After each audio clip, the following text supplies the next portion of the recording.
Muchas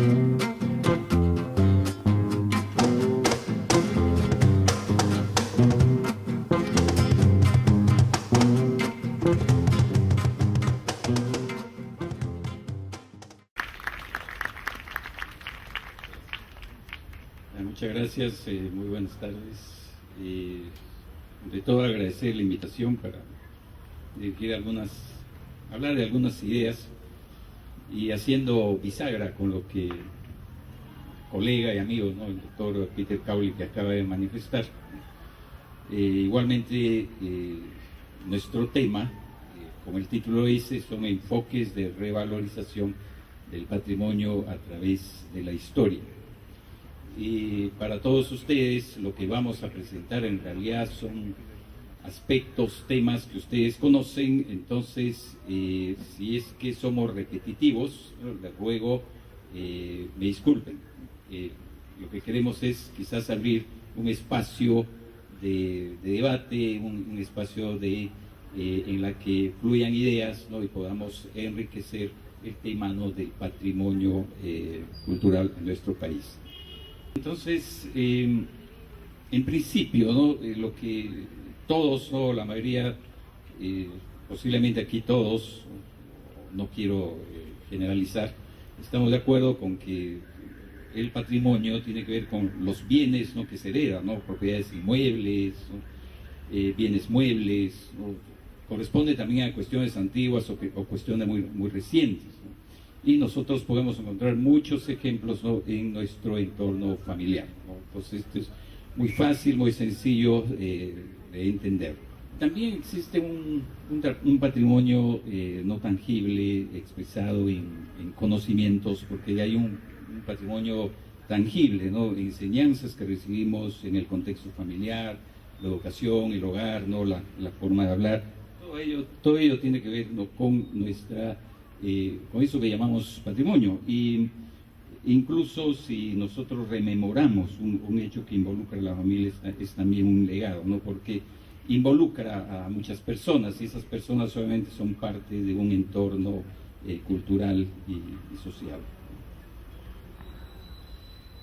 Habilidades, ¿no?, tocar un instrumento, la memoria colectiva familiar que pasa de padres a hijos, además de las tradiciones del barrio, ¿no?, o la vecindad, ¿no? Un ejemplo la podemos encontrar en nuestras propias familias, al igual que en el caso anterior que hemos mencionado. El patrimonio cultural entonces tiene que ver, ¿no?, con una herencia material de nuestros antepasados, ¿no?, que ya doctor Cowley que lo ha señalado hace unos instantes, esa parte no tangible, ¿no?, tradición oral, música, danza, que en el caso de Perú persiste y seguirá persistiendo, ¿no? Entonces estamos hablando de memoria, de una memoria colectiva o de memorias colectivas, ¿no? Y todo esto supone compartir un pasado, supone compartir una historia, intereses presentes y también intereses futuros. Todo está como concatenado, ¿no? Y podemos encontrar ejemplos en nuestra realidad sobre esta situación. Ahora, ¿qué relevancia tiene identificar ese patrimonio cultural, ¿no?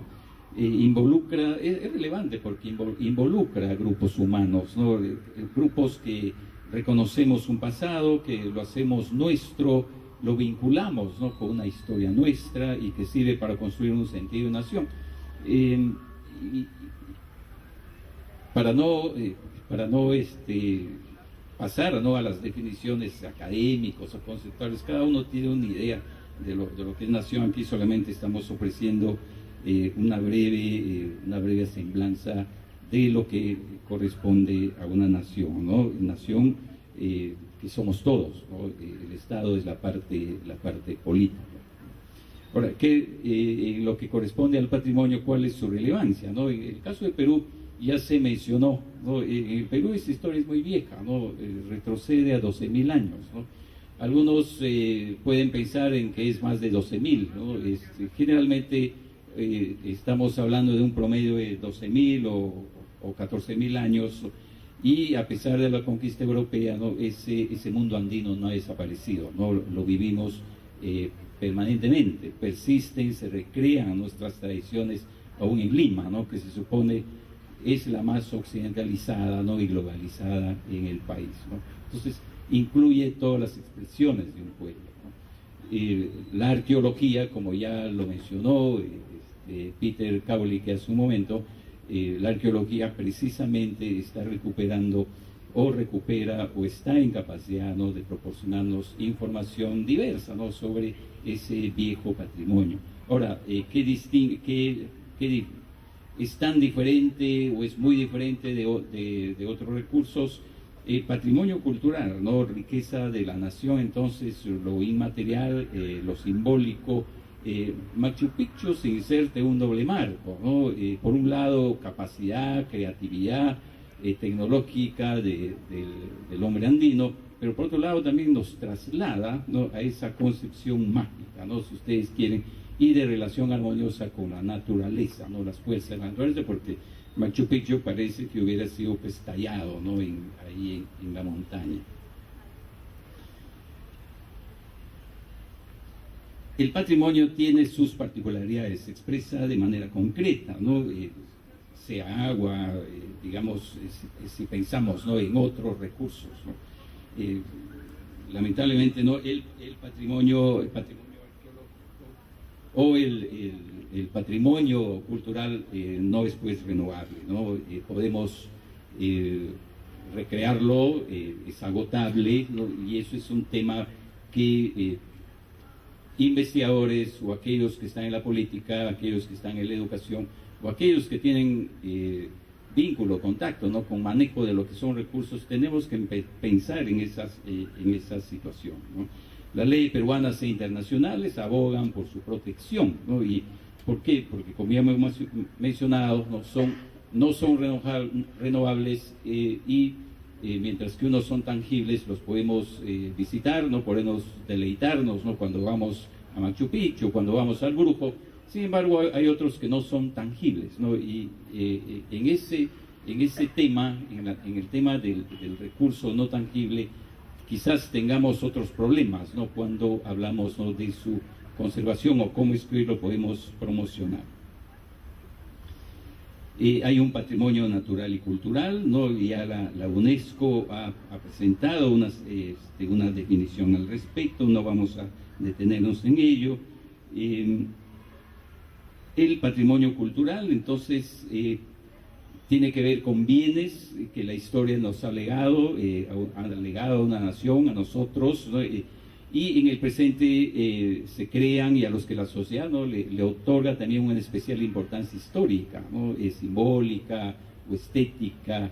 Si nosotros le vamos añadiendo, ¿no?, ese valor agregado, como hablan los economistas, ¿no? Es una herencia pues, ¿no?, recibida de los antepasados, pero que nosotros en su manejo, en su uso, cada vez que lo rememoramos también estamos recreándolo, ¿no? Y es el testimonio de su existencia, ¿no?, de una visión del mundo, de sus formas de vida, de su manera de ser, ¿no?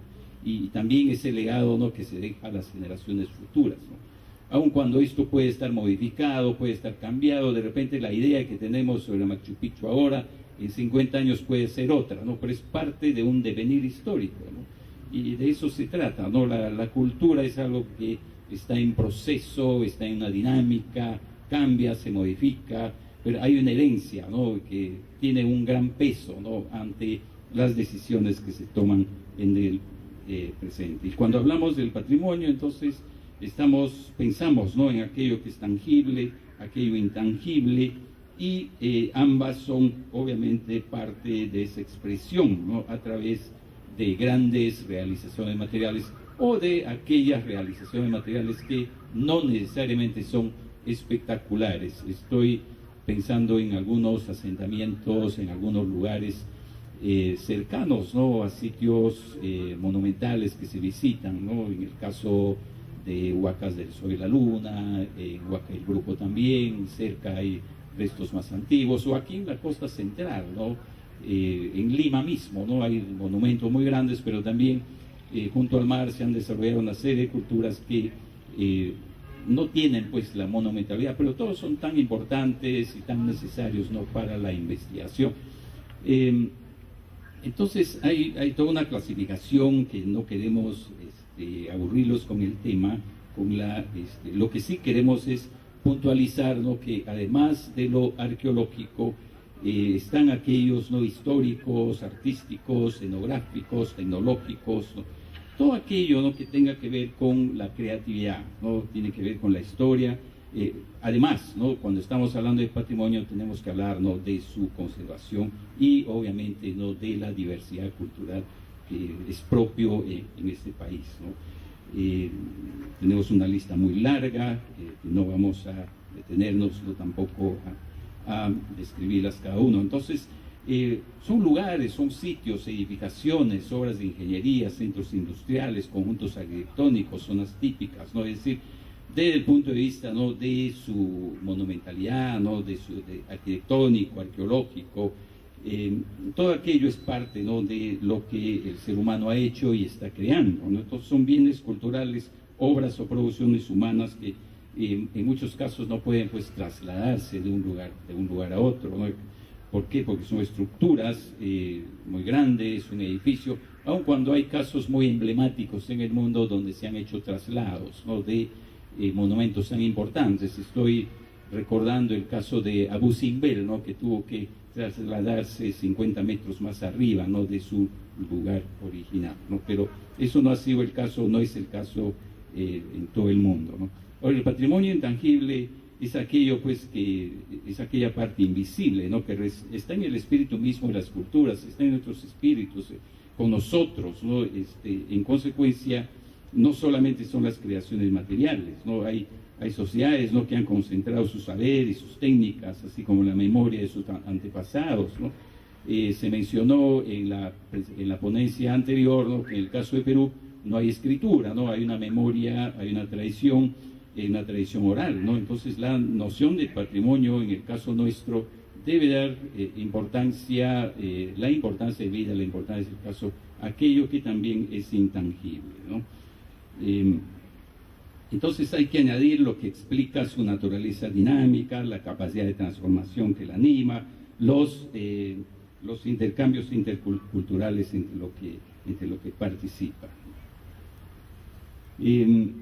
Patrimonio intangible, numerosos aspectos, ¿no?, desde la poesía, las tecnologías tradicionales de nuestra tierra, la medicina tradicional.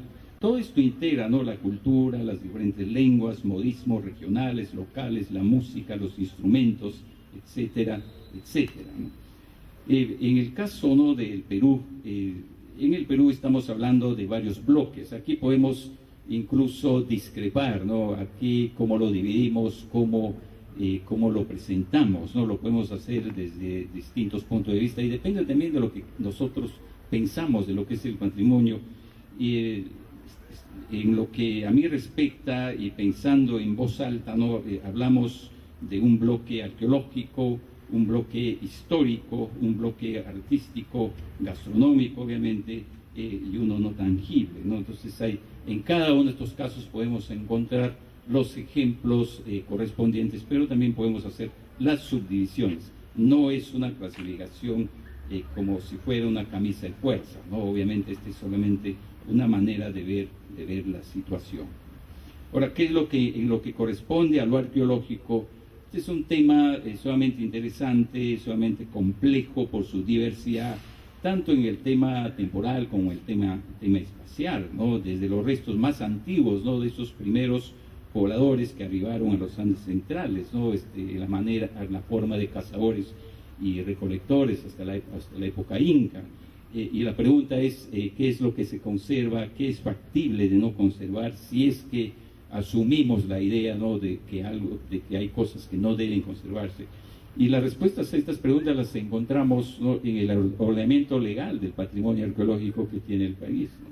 Aunque se aboga por su conservación, las leyes peruanas establecen parámetros, ¿no?, que en la práctica hace que parte de ese patrimonio también no se conserve, ¿no?, en la medida que la ley faculta varias modalidades de investigación y que reciben, pues, los nombres correspondientes, ¿no?, los llamados monitoreos, rescates, ¿no?, y la investigación pura, obviamente, ¿no? Entonces hay un amparo legal por ejemplo, cuando se hacen evaluaciones y rescates, hay un reglamento son normas, ¿no?, que se vienen aplicando desde hace muchos años. Ya se mencionó, ¿no?, la preocupación de Max Zulle sobre la necesidad de conservar ese viejo pasado, porque si no la conocemos, no la podemos respetar, y si no la respetamos, nunca la vamos a defender. Entonces hay un patrimonio, en el caso, ¿no?, de lo que corresponde a la época colonial, al virreinato peruano. Cuando hablamos de ese patrimonio histórico, estamos hablando, ¿no?, de ese sincretismo, ¿no?, en diversas expresiones, ¿no?, en la ornamentación de los templos, ¿no?, en actos religiosos, la imaginería, viviendas. Entonces hay que estudiar, conservar aquella producción surgida también del mestizaje, ¿no?, pero forzado por el colonialismo, obviamente. En lo que corresponde a lo que llamamos patrimonio artístico, igualmente hay un conjunto de expresiones, un conjunto de aportes, y que es necesario primero estudiarlos, segundo tratar de conservarlos, ¿no?, y reforzar las ideas que hay alrededor de estas expresiones, ¿no? Incluso aquí podemos hacer subdivisiones siempre pensando en el tema cronológico, ¿no?, lo antiguo y lo moderno, ¿no? En lo que corresponde a las viejas expresiones nativas, que todavía permanecen casi puras, ¿no?, en algunos casos, ¿no?, maneras de trabajar, maneras de fabricar instrumentos, maneras de tallar en la piedra, todo aquello que está ahí y que quizás no lo vemos o quizás no lo estamos viendo, y esto puede ser un problema cuando nosotros queremos más adelante, cuando se intente más adelante recuperar las llamadas tecnologías tradicionales o los llamados saberes tradicionales, ¿no? Hay una producción artística moderna también que se ha ido recreando, el ballet, por ejemplo, ¿no?, la pintura moderna, música de orquesta. Todo ello también debe pasar a formar parte de ese patrimonio. No es, aquí estamos usando un complejo amplio del patrimonio, no es solamente la parte arqueológica, ¿no? Concepciones sobre el patrimonio han variado a lo largo de los años, ¿no?, desde tiempos coloniales, ¿no? Cada quien ha adoptado medidas concretas, ¿no?, ha tomado acciones, ¿no? El caso de Carlos V y esa cédula real, ¿no?, para que declaraba que en todas las nuevas tierras y lo que contenía eran pues del Reino de España, ¿no? Y así, cuando se ha continuado a lo largo de los años, Toledo, por una parte, cuando dio la orden, ¿no?, para conservar los tesoros de los indios, sin embargo también de manera contradictoria hubo otra orden, ¿no?, para extirpar idolatrías, y con ello también el patrimonio se perdió. Una cosa muy contradictoria. Entonces las cédulas reales, ¿no?, se preocuparon sobre todo por aquellos que se consideraban valiosos en términos monetarios, ¿no?, en términos de beneficios propiamente económicos, ¿no? San Martín igualmente, cuando asume el protectorado, dio medidas correspondientes, ¿no?, para estableciendo, ¿no?, soberanía sobre ellos, ¿no? Toda excavación, por ejemplo, necesitaba de autorización y se penalizaba incluso con más de 1.000 pesos, ¿no? Y en la República inicial, desde esos momentos, ¿no?, en que San Martín y hasta el presente, ¿no?, se ha ido tratando el tema del patrimonio, obviamente con sus sesgos, ¿no?, con ideas concretas, posiblemente ideas que si uno los analiza pueden parecer equivocadas, ¿no?, pero no estamos aquí para criticar tampoco. Los esfuerzos son numerosos, ¿no? Tenemos medidas, tenemos directivas, ¿no?, que se han ido sucediendo a lo largo de los años. Tenemos el caso de José Luis Orbegoso, en que se prohíbe saqueo de huacas, venta de antigüedades. Sin embargo, eso no ha evitado en el pasado como ahora ese problema, ¿no? Hay una serie de medidas entonces que se han ido aprobando, que se han ido poniendo en práctica, ¿no? En 1971, más de una centuria después, el gobierno militar de Juan Velasco Alvarado, con una ley, ¿no?, por la que prohíbe exportación de reliquias prehispánicas y coloniales, reconfirma así viejas medidas, ¿no? Y la década de 1970 fue un momento para algunos importante en lo que corresponde, ¿no?, a la protección del patrimonio, sobre todo el patrimonio arqueológico, aun cuando también hubo atención al tema, ¿no?, del patrimonio colonial y republicano, ¿no? Un hecho que hasta ahora lo vivimos, es el crecimiento de Lima y su patrimonio cultural, ¿no? Muchas huacas han desaparecido y cada vez que se han hecho mega obras muy grandes, cuando se han aplicado megaproyectos, siempre alguna huaca ha salido perjudicada, ¿no? A pesar que se han tomado medidas, a pesar que hubo voces de protestas. Entonces, las intenciones han sido siempre buenas, ¿no? Aun cuando estas pueden ser criticadas, ¿no? Cuando uno analiza, ¿no? Y uno lee esos documentos, uno encuentra vacíos, ¿no? En las medidas que se han tomado, ¿no? En el siglo XX, ¿no? Uno encuentra desde el año de 1911, ¿no? Leyes que se han ido aprobando, la ley una ley sumamente interesante de 1921 y posteriormente la ley que se aprobó en 1929, ¿no? La llamada ley 6634, en la que se da otro tratamiento al patrimonio arqueológico, sobre todo, ¿no? Aun cuando en esa ley también encontramos acápites referidos a la parte histórica, ¿no? Colonial y republicana, ¿no? Un aspecto interesante, ¿no? Es la creación del Patronato Nacional de Arqueología, que duró hasta, bueno, comienzo de los años 60, a los años 50. En los años 60 se pone de manifiesto este patronato, ¿no? Pasa a convertirse en Casa de la Cultura del Perú, luego se convierte en INC y en el 2010, ¿no? Ya se ha convertido en ministerio, ¿no? Ministerio de Cultura, lo que supone pues que hay una preocupación en esferas del gobierno, en esferas de la política, por su protección. No es que se tengan los ojos cerrados, ¿no? Frente a la protección, frente a la conservación de los restos, porque si no conservamos ese viejo patrimonio, entonces no estaremos en condiciones, en todo caso, ¿no? De promocionar la parte arqueológica, la parte que sería más importante, ¿no? En el caso de Perú, ¿no? Porque el Perú tiene, desde que se produce el descubrimiento de América, son 500 años, ¿no? Años más, años menos y punto. Pero esos 12.000 años es una historia propia, es una historia mucho más rica, ¿no? Porque hay un proceso muy largo, ¿no? En la que se avanzó, ¿no? Hasta concluir lo que es el Imperio Inca, ¿no? Que ya ustedes lo conocen, ¿no? Entonces hay a lo largo de los años el patrimonio cultural, ¿no? se ha tratado, ¿no? De diversa manera, desde diversos ángulos, ¿no? En relación, ¿no? Al desarrollo del país. Por una parte se habla se hablaba de progreso, se habla de progreso, y la pregunta es cómo nosotros compatibilizamos, ¿no?